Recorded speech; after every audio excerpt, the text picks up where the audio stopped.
Kuasa hukum Jonathan Frizzy mengatakan bahwa kliennya itu ada keinginan berdamai demi anak.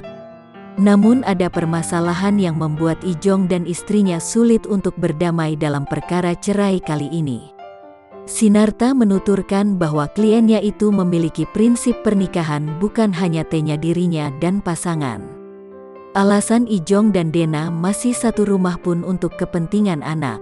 Keduanya masih ingin mengurus anak bersama sambil proses perceraian berjalan.